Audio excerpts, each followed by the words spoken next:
Testing, testing, check, check. Hey, hey, hey, hey, hey. All right, let it rip. Check, check, testing, testing. Hey, hey, hey. About 2 years ago, I bought this guitar. This at the time was and still is my dream guitar. This is a Silverburst Gibson Les Paul Custom. It is a 2022 model, and this guitar is rather infamous for one big giant reason. In case you're unfamiliar, that big giant reason is this guitar has had two broken headstocks. I mean, there it is, clear as day, right? However, I want to make a video on this guitar because I want to not only talk about my dream guitar again, because it's awesome, but also too, I want to give an update on this guitar, talk about where it's been, what it's been doing, what it's been up to, and going forward, how's our relationship going to continue to evolve, all right?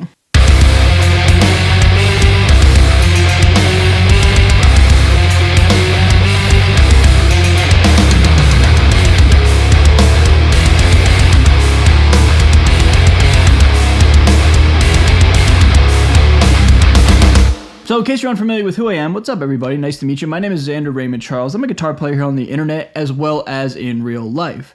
And as of the last couple years, I've been a hired gun and a touring musician traveling all over North America. I write my own original music, so if you guys want to go check that out, if you guys love some heavy, kind of futuristic cyber rock and metal, that's my style. I'll put a link down below to my Spotify down below in the description of this video as well as the pinned comment.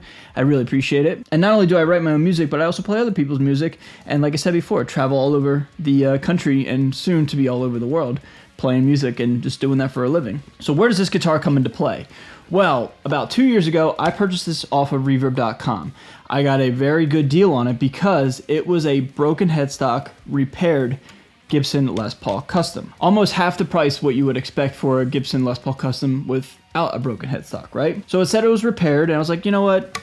I've already had a Gibson Les Paul with a broken headstock, and I've never had any sort of problems with it at all, okay? So it showed up to my doorstep, and for those of you guys who have been around since, give or take, I don't know, 65, 70,000 subscribers, you guys saw the very, very infamous unboxing of this guitar. Hey everybody, thank you so much for joining me for today's video. Yes, as the title of this video suggests, it's not clickbait, it's not anything other than what's exactly in this box. We have a Silverburst Gibson Les Paul Custom. Finally, we have one here. And I can't wait to get in here, open it up, check it out, share it with you all, and enjoy the moment, okay? I'll let you guys see it first. Oh no! Oh, that's a bummer. Oh no! Oh no, dude!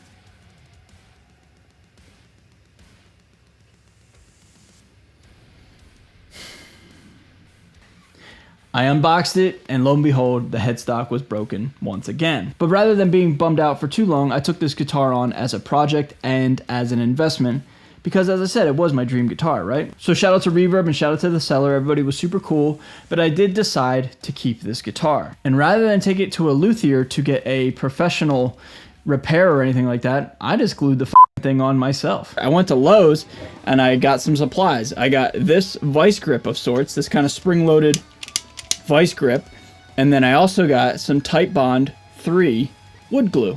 I just glued the out of this headstock, almost out of spite and out of anger of sorts. I was just like, dude, let's just like, if we're gonna do it, we're gonna do it. So like, I just basically glued the out of this thing, man, and just clamped it down with that vice grip and didn't mess with it for 24 hours, and then kind of cleaned it up as best I could, but I almost kind of kept it a little bit crude on purpose, just because, like, I don't know, like I said, kind of like out of spite, you know what I mean? Like, this thing's kind of already becoming a bit of a pain in the butt, and it's already kind of becoming my Frankenstein of sorts, so it's like, I don't know, I wasn't too focused on making it the cleanest, you know, repair or anything like that, trying to make it look nice and pretty. I kind of like how it's a little, like, I don't know, a little gnarly looking, a little bit, you know, it looks like an amateur did it. I kind of like that in some regard. A lot of people said, one, they didn't like how it looked, which, you know, I could totally understand because it is a rather crude repair. I mean, it is not cute by any means. I totally understand that. But also, too, there's a portion of the audience watching that video saying how I did it wrong and how it won't last, and how if I go from different climates and different, altitudes and, all bunch of different variables that the earth has, as soon as I would go from one place to another, this wouldn't hold. It would re-break. It was just not a strong bond between the guitar headstock and the glue that I put on it. But I didn't really listen to anybody. I just always kind of just did my own thing with this guitar. But the one final test with this guitar was to take it out on tour. Now, I've had this guitar, like I said, in my possession close to 2 years, and I've written a whole bunch of different tunes on this song. Most notably, Strawberry Mansion was on this guitar. That 6/8 kind of waltzy song that I created. It's all over this channel and all over streaming services.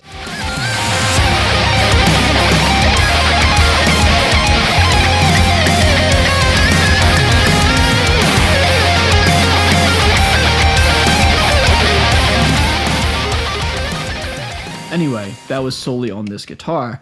But I've always been writing and recording and demoing stuff with this guitar, but I never took it outside of the house because I didn't necessarily believe other people, but I myself was a bit wary as well, because I would be afraid to take this thing out, and if it broke, I wouldn't have the means to fix it in a random city that I don't know, like where the nearest Lowe's is, where I don't know where I can get some wood glue, etc. I didn't want to take this guitar out because I didn't want to run the risk of having to repair it not at home. However, an artist by the name of Tommy Vex, formerly of Bad Wolves, asked me to join him and play some shows with him this past fall and play a lot of his songs in Drop C. And I was like, you know what?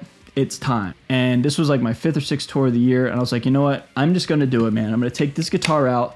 I love it. It seems rock solid. Let's just see what happens. I play this guitar as hard as I play my instruments. Anybody who's seen me live with any band, FTFD, Elijah, Tommy, whatever, I play as hard as I possibly can, and I was not gentle with this guitar as well. And I wanted to put it through the test because I was genuinely curious to see what would happen if I took a broken headstock Les Paul Custom out on tour. Would it re-break? Would it not hold? Etc.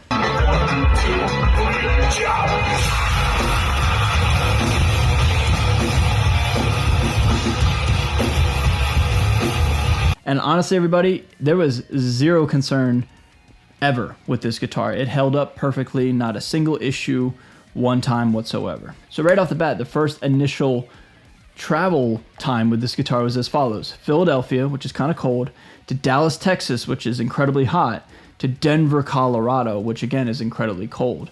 In fact, the first show that I played, there was a snowstorm. So we went from cold to hot to cold in the matter of several days. And, what a perfect test with this guitar right off the bat. Let's just see if it'll hold. It held up great. I had my first show in Denver. It's all over YouTube. There's a couple live clips of it. Me, Tommy, and the band playing. And I played as hard as I could on this guitar, and there was zero issues whatsoever. To where now going forward, I'm not necessarily stoked that this guitar is a broken headstock, but it is a player through and through, meaning like this guitar can get beat up, it can be toured with, it could be flown and flown and driven all over the country, and nothing will go wrong with it. And if it does re-break, it's not the end of the world because I can just fix it one more time. I mean, take a look there. See, that's like where my strap is. I have my signature eye screws there from Lowe's that I put in. I didn't invent that idea, but it does work for me. I'm just saying that's how I use it. It's got a whole bunch of dings on it, bunch of nicks. It's just cool, man. It's a player, and it's okay that it has a broken headstock, and it's okay if it leaves the house. Nothing's gonna happen to it. I mean, even take a look at that right there. Look at the headstock. That's the ultimate test. Somewhere along the lines, I did a spin, and I think I hit either a cymbal or like a monitor on the side stage or something, and I just nailed the side of the headstock, and not a single thing happened to this guitar, man. And so to finish up this video, I kind of want to, I just want to say, like, the myth about repairing headstocks and the myth about it won't hold and this and that and you're doing it wrong and do it this way, do it that way. Man, just don't listen to anybody. That's all I'm trying to say. Saying it to myself as much as I am saying it to you. Do what you think is best. Don't listen to other people on the internet. Take everything they say with a grain of salt, and if it works for you, do it. Or if it sounds right, try it. But don't let somebody tell you can or can't do something with your own item. That's such a wild concept in of itself, and it is what it is. But I'm just here to tell you, man, broken headstock guitar, played it for 2 years, written a whole bunch of music on it, toured with it, Not a single issue whatsoever. Not to mention, it sounds pretty badass as well. So everybody, that's my video on my broken headstock Gibson Les Paul Custom, more or less as a final update video on this guitar. This isn't necessarily the last video I'll ever do on this guitar, obviously, but it is the final piece to the puzzle in terms of the whole broken headstock fiasco. You can totally fix a headstock yourself with zero knowledge of wood or carpentry or, fixing a headstock ever before. You can do whatever you want, man. You can fix it yourself and it'll be just fine. I'm proof that that does happen and everything's fine. So my plan for next year in 2024 is bring this guitar back out for one of the inevitable tours that I'll be going on. I know Elijah's got some tours lined up, like we're going out with Memphis Mayfire and there's a couple others down the road. But until then, I'm going to continue to write and create some music with this bad boy right here. So everybody, that's the end of this video. Just a nice little update, nice little story time with this guitar, okay? So again, be sure to like, comment, subscribe, do all the YouTube things, follow me on any sort of social media and streaming platform. I really sincerely appreciate you. And with that being said, I'll see you in the video very, very soon. Later.